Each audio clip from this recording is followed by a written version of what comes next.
우리 성경 말씀 계시록 2장을 보겠습니다.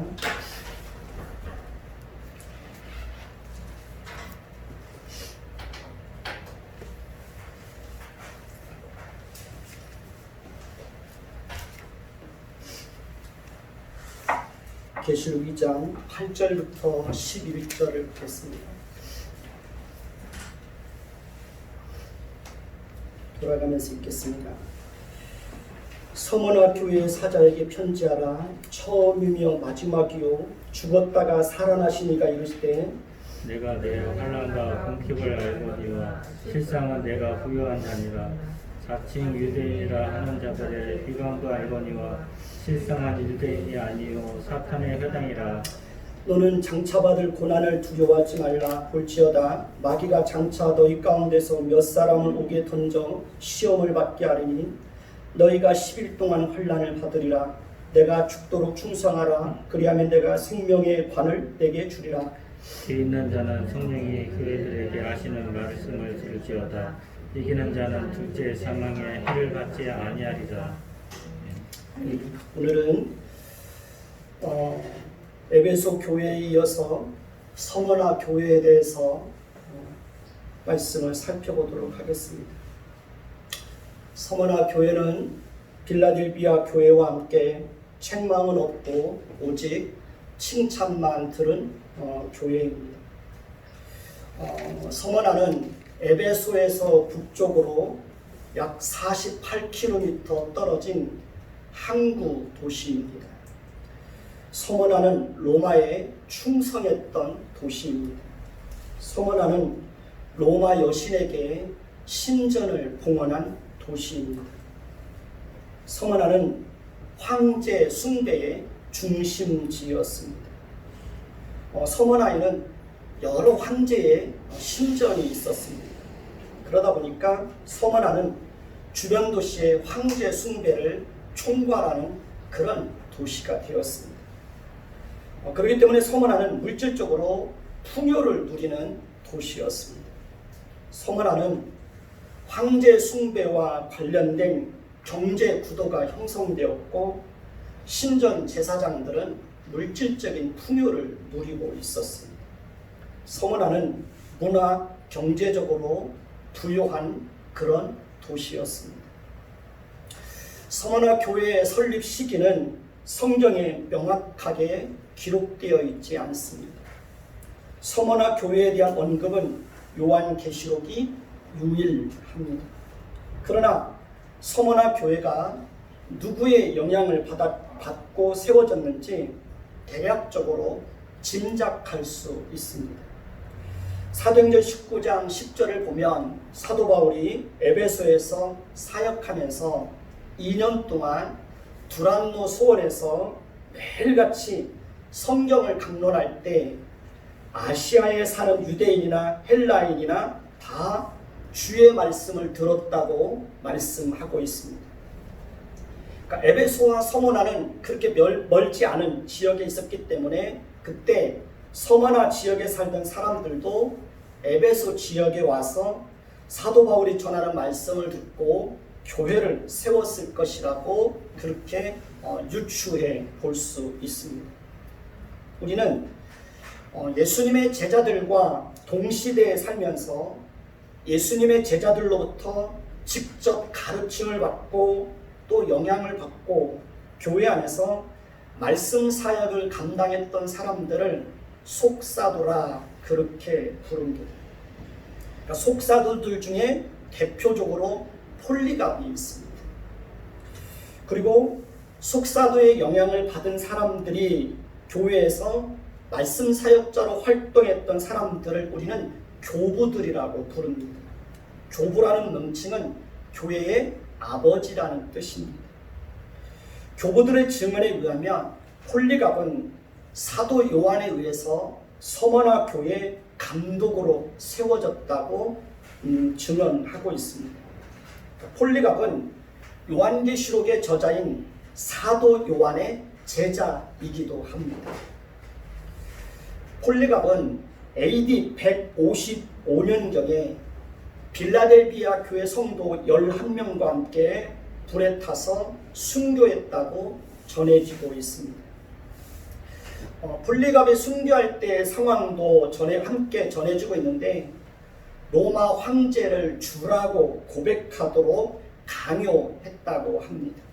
이때 폴리갑은 이를 거부했다고 합니다. 그러니까 황제를 주라고 고백하라고 하는 것은 단순히 그를 왕으로 인정하라는 요구가 아니었습니다. 그러니까 황제를 신적인 존재로서 경배의 대상으로 인정하라는 그런 요구였습니다. 그러니까 황제 숭배를 강요하는 것입니다. 서머나를 다스리는 로마의 총독은 폴리갑에게 이런 요구까지 하였다고 합니다. 지금이라도 늦지 않았으니 그리스도를 비난하고 그를 모른다고 하라. 그러면 내가 맹세코 너를 놓아주리라. 그러나 폴리갑은 이렇게 대답했다고 합니다. 내가 86년을 예수 그리스도를 섬기며 믿어왔는데 그는 나에게 아무런 피해도 주지 않았습니다. 하물며 나의 주인이시며 왕이요 구세주이신 그분을 내가 어떻게 배반하고 모른다고 할 수 있겠습니까? 총독은 여러 번의 협박과 회유에도 불구하고 폴리갑이 마음을 바꾸지 않자 결국 그를 화형에 처하게 되었다고 말하고 있습니다. 이런 상황을 보았을 때 사도 요한이 계시록을 기록할 당시에 서머나 교회가 처해져 있는 형편이 얼마나 어려운 정황 속에 놓여 있었는지를 충분히 짐작할 수 있을 것입니다. 우리나라는 일제강점기 때 1938년 제27회 총회에서 신사참배를, 그러니까 총회 차원에서 신사참배를 가결한 적이 있습니다. 그러니까 총회가 소집되던 날 총회 장소 안팎에는 수백 명의 사복 경찰이 둘러싸고 강대상 아래에는 수십 명의 고위 경찰들이 칼을 찬 채로 자리를 지키고 있었습니다.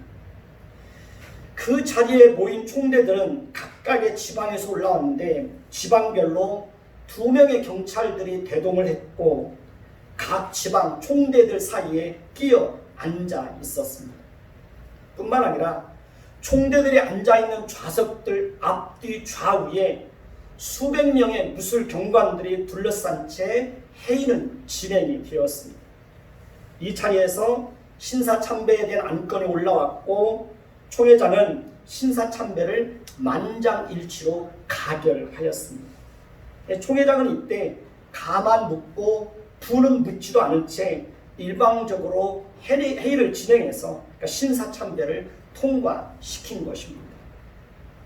이렇게 신사참배를 통과시키는 곧바로 부총회장과 각 노회장들이 즉시 신사참배를 실행하기로 가결을 합니다. 그리고 노회가 2시에 속회되기 전 점심때 평양 신사로 가서 절을 하고 돌아왔습니다. 이것이 한국교회의 부끄러운 역사입니다.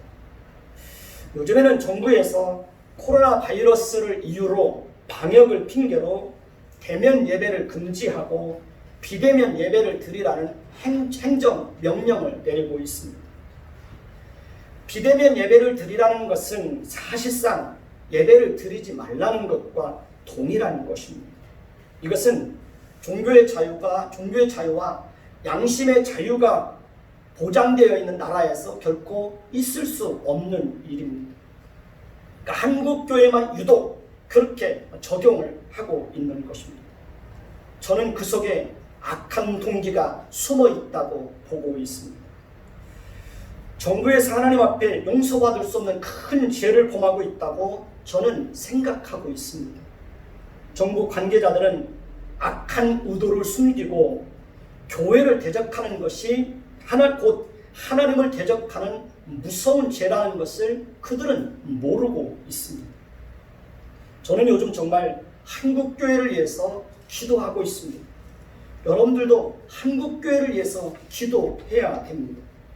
지난주에 어느 교회 예배 장면을 보았습니다. 큰 예배당에 아무도 앉아있지 않고 목사님 혼자서 이렇게 설교하는 것을 보았습니다. 그것을 보고 마음이 얼마나 가슴이 아팠는지 모릅니다. 한국교회가 다시 회복될 수 있도록 기도해야 됩니다. 정부 관계자들이 하나님을 두려워할 수 있기를 위해서 기도해야 됩니다. 거짓과 이선의 실체가 드러나서 국민들이 올바른 판단을 할 수 있도록 여러분들이 나라를 위해서 정말 기도해야 됩니다. 제 눈에는 거짓과 이선이 보이는데 여러분의 눈에는 보이지 않는지 모르겠습니다. 거짓과 이선의 실체가 드러나야 됩니다. 그래서 국민들이 바르게 보고 바르게 판단해야 됩니다. 그래야 나라가 다시 회복될 수 있는 것입니다. 사도 요한은 환상 중에 그리스도로부터 서머나 교회의 사자에게 편지하라는 명령을 받았습니다. 오늘 말씀 8절을 보시면 주님은 서머나 교회의 사자에게 편지하기를 처음이며 마지막이요 죽었다가 다시 살아나신 이라고 자신을 소개하고 있습니다. 그렇습니다. 주님은 처음이며 마지막이요 죽었다가 다시 살아나신 분입니다. 이 세상의 역사를 시작하신 분이 바로 삼위일체 하나님입니다. 삼위일체 하나님은 이 세상의 모든 역사를 시작하신 분이시고 그 모든 역사를 주장하시는 분이시고 모든 역사를 마치게 하시는 분입니다. 주님께서 그렇게 하실 수 있는 것은 주님은 영원부터 살아계신 분이시고 우리의 죄를 위해서 죽었다가 다시 살아나시고 영원까지 살아계시는 분이시기 때문에 그렇습니다. 주님은 지금도 살아계시면서 만왕의 왕이요 만주의 주로서 모든 것을 통치하시고 모든 것을 다스리시는 분이십니다. 모든 역사의 시작과 끝은 누구의 손에 달려 있습니까? 하나님의 손에 달려 있습니다. 교회의 시작과 끝도 하나님의 손에 달려 있습니다. 나라와 통치권자의 운명도 자기들의 손에 달려 있는 것이 아니라 누구의 손에 달려 있습니까? 하나님의 손에 달려 있습니다. 모든 것을 통치하시는 분은 바로 하나님이십니다. 우리는 그 하나님께서 나라와 지도자들과 교회를 다스려 주시기를 위해서 더 기도해야 됩니다. 오늘 말씀 9절을 보시면 내가 내 환난과 궁핍을 알거니와 실상은 내가 부요한 자니라. 자칭 유대인이라 하는 자들의 비방도 알거니와 실상은 유대인이 아니요 사탄의 뭐라고 말씀합니까? 해당이라고 말씀하고 있습니다. 이 말씀에도 보면 안다는 말이 2번 반복해서 나오고 있습니다. 여기서 안다는 의미는 모든 것을 다 꿰뚫어서 안다는 의미입니다. 예수님은 서머나 교회가 무엇 때문에 환난과 궁핍을 당하고 있는지 잘 알고 있었습니다. 서머나는 본래 무역이 번창해서 잘 사는 그런 도시입니다. 그럼에도 불구하고 서머나 교회 성도들이 궁핍했던 것은 그들이 당하고 있는 여러 가지 환난 때문이었습니다. 서머나 교회가 환난과 궁핍을 겪고 있었던 것은 황제 숭배 강요 때문이었습니다. 당시 사람들은 경제적으로 활동하기 위해서는 길드라는 상업 조직에 가입해서 그 조직이 섬기고 있는 로마 신들을 숭배해야만 했습니다. 또한 도미티안 황제를 신이고 주라고 고백을 해야 했습니다.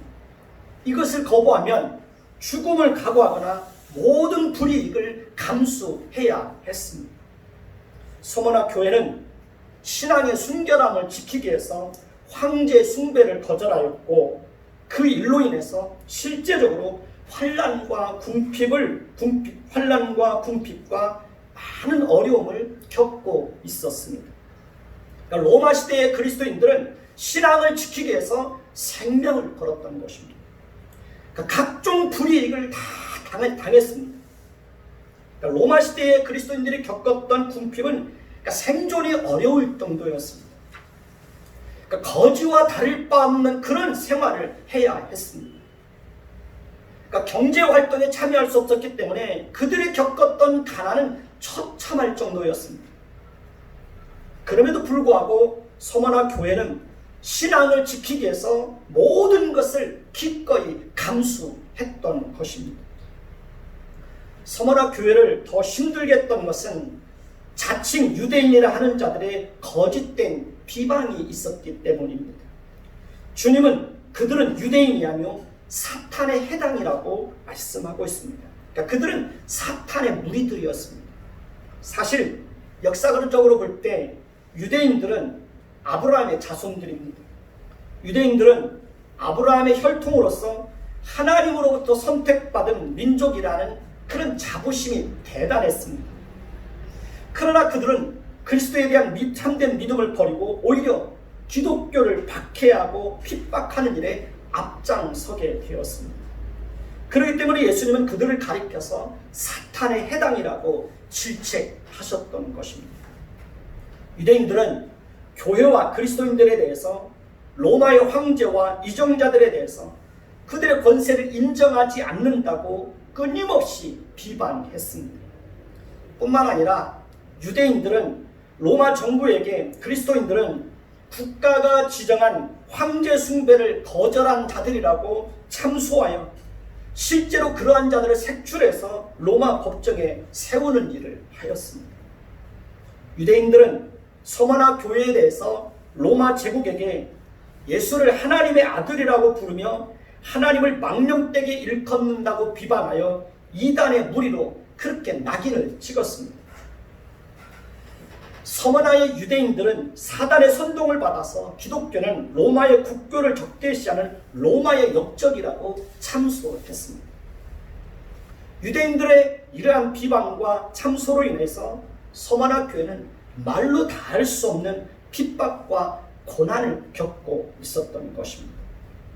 유대인들의 이런 참소 과정에서 서머나 교회 신자들은 재산도 빼앗기는 고통을 당해야 했습니다.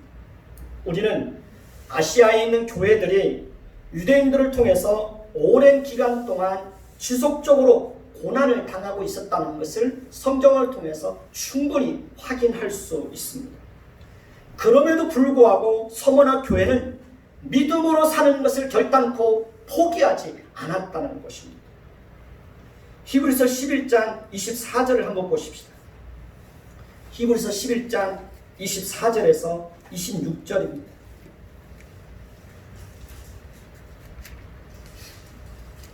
히브리서 11장 24절에서 26절을 보시기 바랍니다. 요한계시록보다 좀 더 앞에 있습니다. 11절 제가 읽겠습니다. 교독하겠습니다.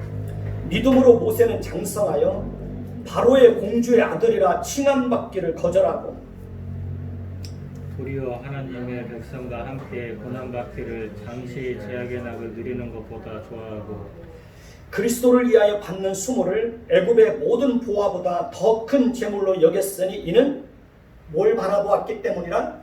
상 주심을 바라봄이라. 이것이 바로 가치의 차이입니다.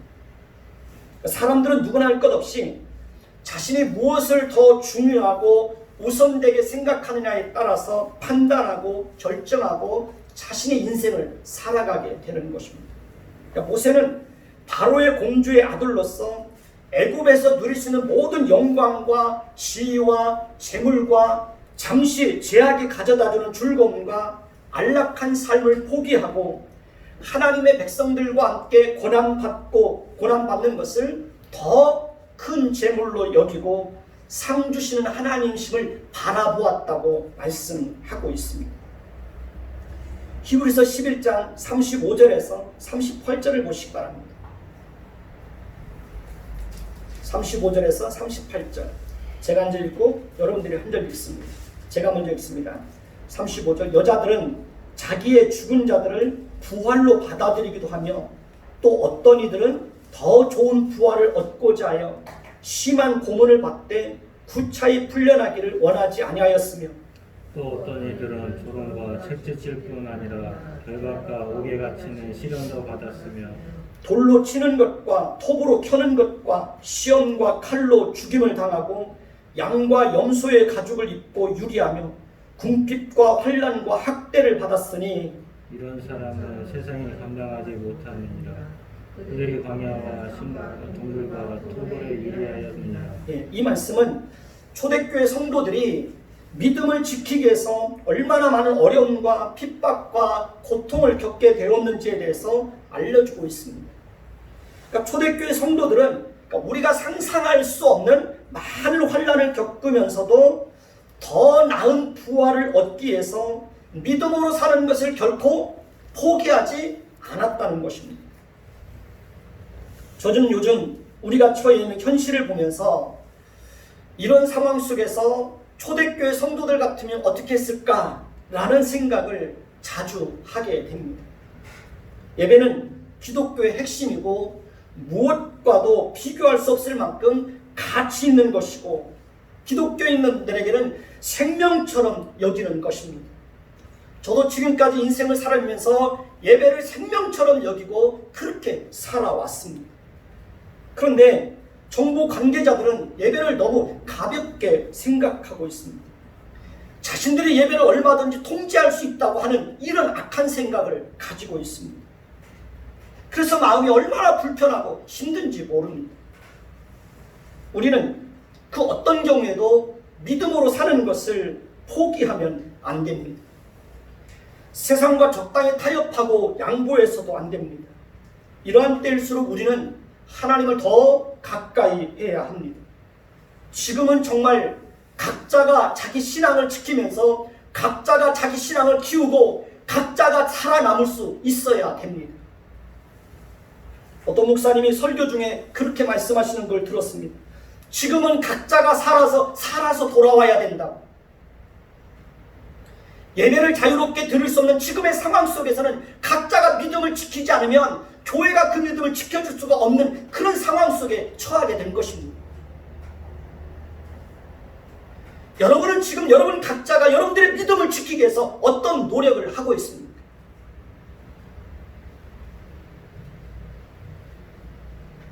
지금은 정말 개인이 깨어있지 않으면 나라가 우리를 깨워줄 수 없습니다.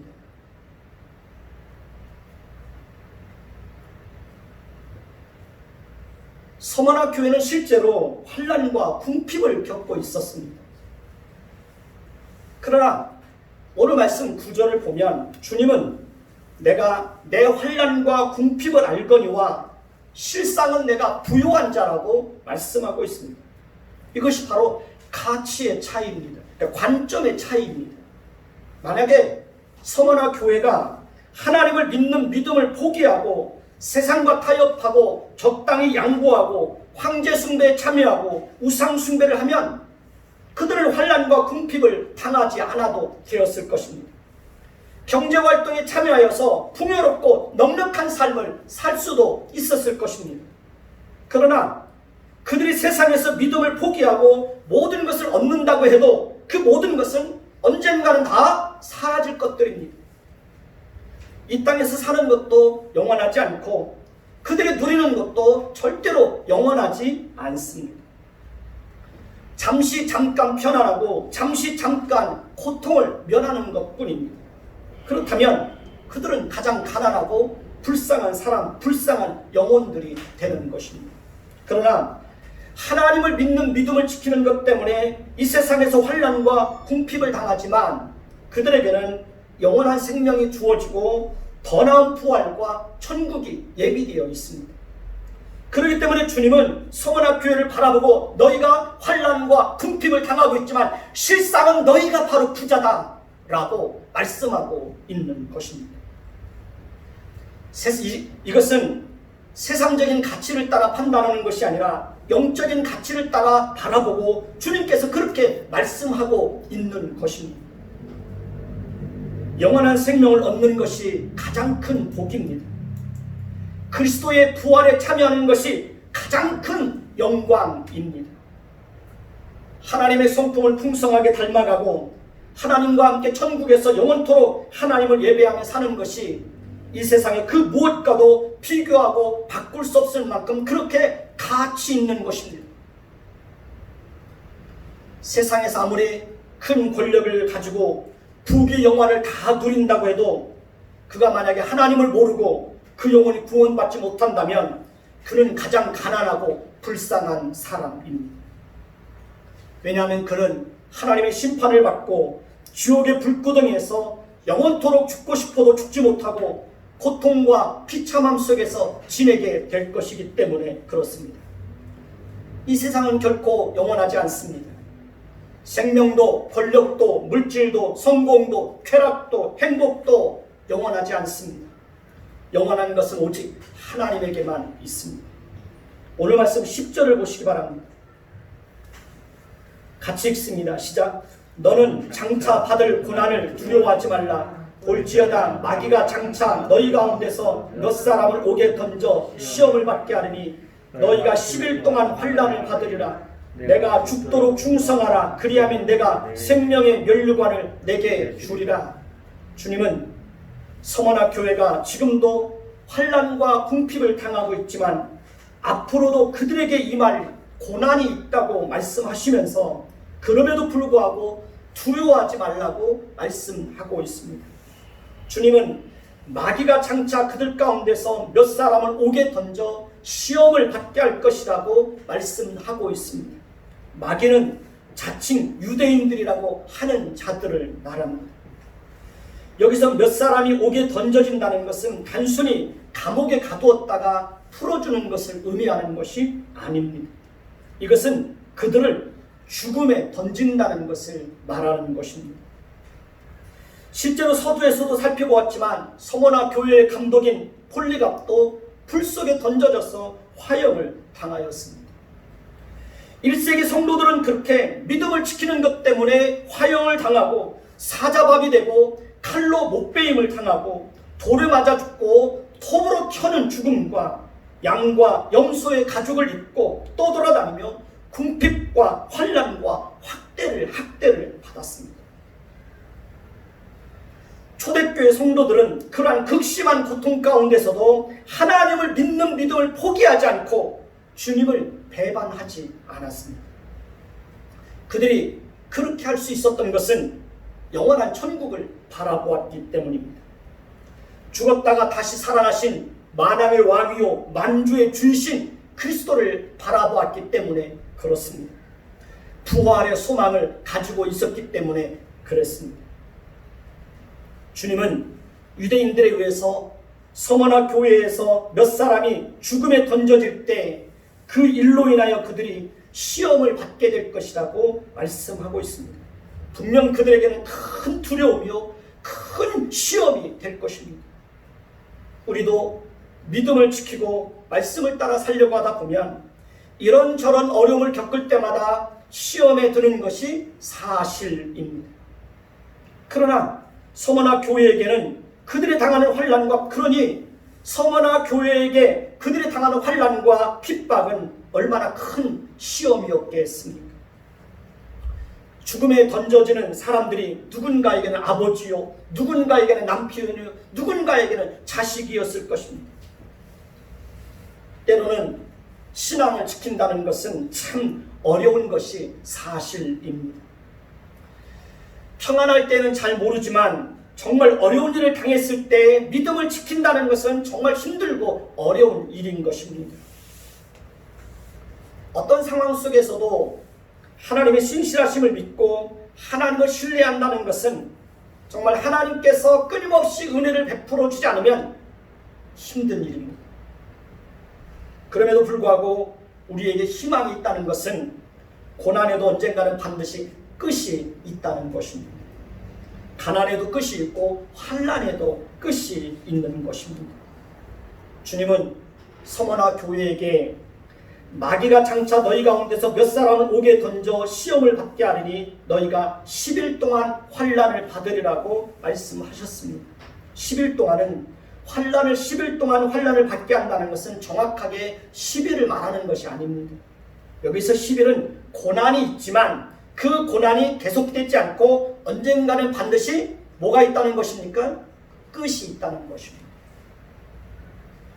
시편 30편 11절을 보시면 주께서 나의 슬픔이 편하여 내게 춤이 되게 하시며 나의 베옷을 벗기고 기쁨으로 띄우셨도다 라고 말씀하고 있습니다. 그렇습니다. 지금은 힘들고 어려울 수 있습니다. 그러나 그러한 가운데서도 우리가 굳굳하게 믿음을 지키면서 산다면 주님은 반드시 우리의 슬픔이 변하여 뭐가 되게 하신다고요? 춤이 되게 하시고 우리의 베옷을 벗기시고 뭘로 띠띠우신다고요? 기쁨으로 띠띠우실 것이라고 분명하게 약속하고 있습니다. 그러니 그 어떤 경우에도 믿음으로 사는 것을 포기하면 됩니까? 안 됩니까? 믿음으로 사는 것을 포기하면 안 되는 것입니다. 끝까지 잘 견뎌야 됩니다. 주님은 서머나 교회에게 이렇게 말씀하십니다. 내가 죽도록 충성하라. 그리하면 내가 생명의 관을 내게 주리라. 다시 한번 따라해서 봅시다. 내가 죽도록 충성하라. 그리하면 내가 생명의 관을 내게 주리라. 네, 주님은 서머나 교회에게 너희 가운데 몇 사람을 옥에 던져 시험을 받게 하는 일들이 있지만 구차하게 목숨을 구하기 위해서 믿음을 포기할 것이 아니라 죽음까지라도 감수하면서 믿음을 지키라는 것입니다.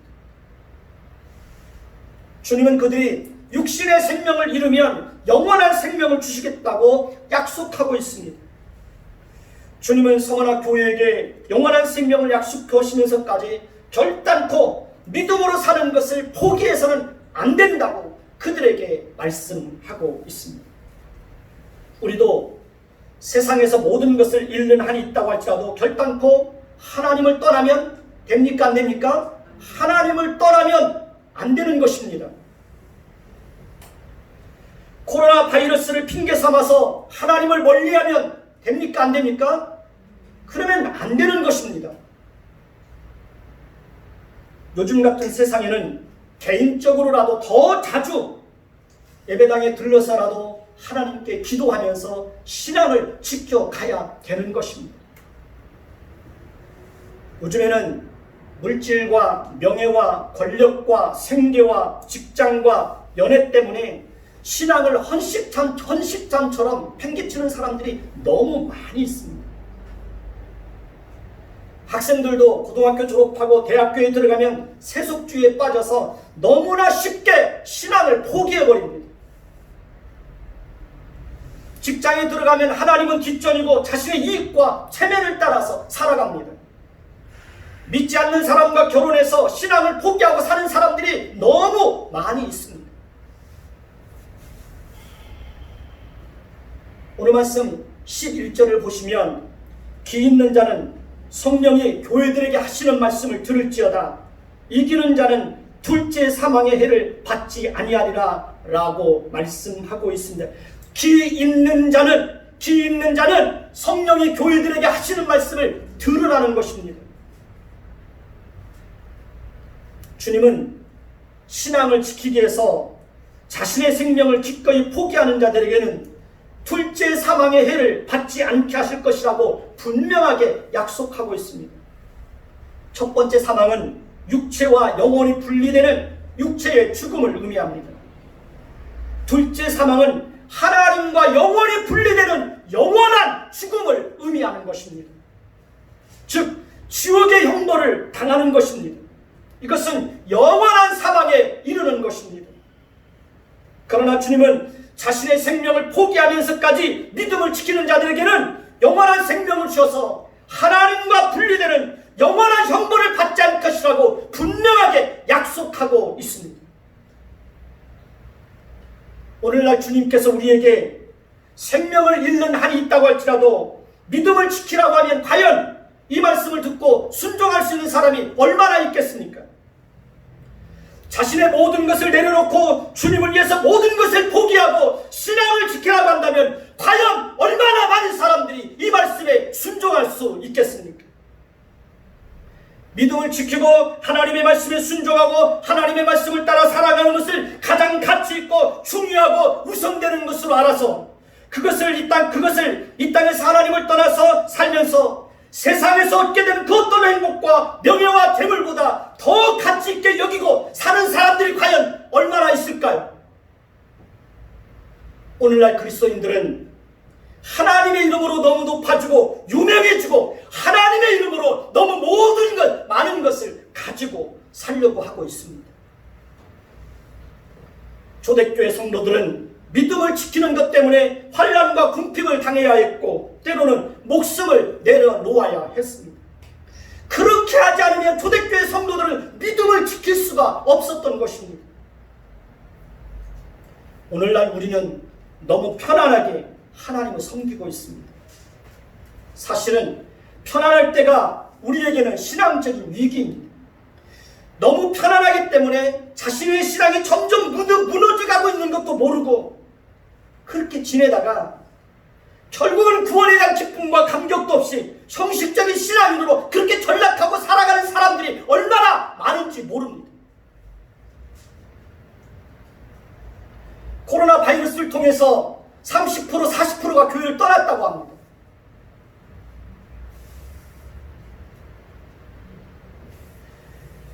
너무 편안하기 때문에 하나님을 찾을 이유도 없고 하나님을 의지할 이유도 찾지 못하고 살아가는 사람들이 얼마나 많은지 모릅니다.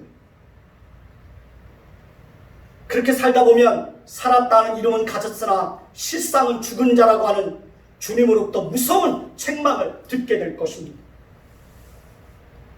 에베소 교회를 향하여서는 처음 사랑을 회복하라고 말씀하셨습니다.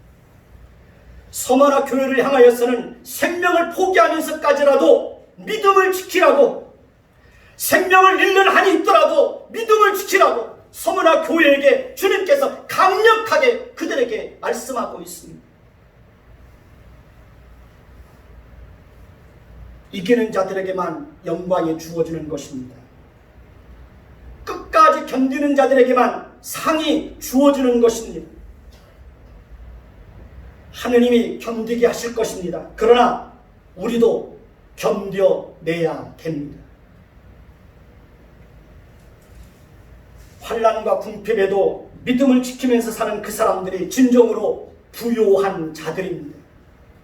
하나님을 떠나서 사는 사람들이 부자가 아니라 환난과 궁핍을 당함에도 불구하고 믿음을 지키면서 사는 사람들이 주님이 보실 때 그 사람들이 실상은 너희가 부요한 자라는 거예요. 하나님을 떠나서 사는 부자들은 하나님을 보실 때 심히 가난한 자들입니다. 믿음으로 사는 저와 여러분들이 주님이 보실 때 어떤 사람들입니까? 진정한 부자들입니다. 한번 따라서 내가 진정한 부자다. 우리가 부자입니다. 우리. 그런 가치의 변화가 있어야 됩니다. 관점의 변화가 있어야 됩니다. 그래서 세상의 부유한 자들을 부러워하지 않고 그럼에도 불구하고 내가 믿음을 지키면서 살아갈 수가 있는 것입니다. 기도하겠습니다. 하나님, 지금 우리는 어려운 때를 지나고 있습니다. 이 어려울 때에 우리가 더 하나님 앞에서 믿음을 지킬 수 있도록 우리 마음과 생각을 지켜 주옵소서. 주님은 서머나 교회에게 너희가 생명의 위험을 당할지라도 그 생명을 잃는 한이 있더라도 죽도록 믿음을 지키라고 주님은 서머나 교회에게 강력하게 요구하셨습니다.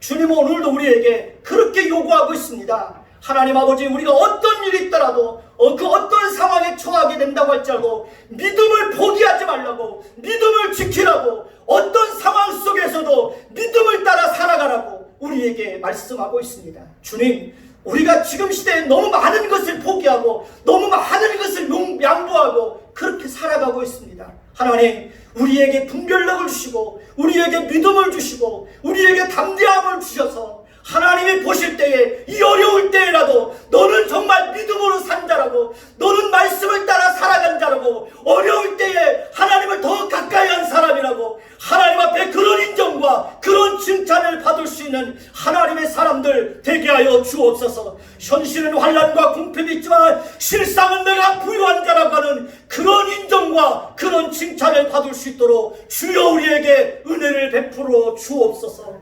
하나님 앞에 설 때에 부끄럽지 않은 자의 모습으로 살아갈 수 있도록 주여 우리에게 은혜를 베풀어 주옵소서. 주여 우리의 생각을 붙잡아 주옵소서. 세상과 타협하고 세상과 적당히 양보하며 그렇게 믿음을 변주시키며 하나님의 백성이 이것처럼 살지만 사실은 하나님의 백성이 아닌 자처럼 살아가는 그런 모순 속에 빠지지 않도록 우리의 영혼을 각성시켜 주옵소서. 예수 그리스도의 이름으로 감사하며 기도드립니다. 아멘.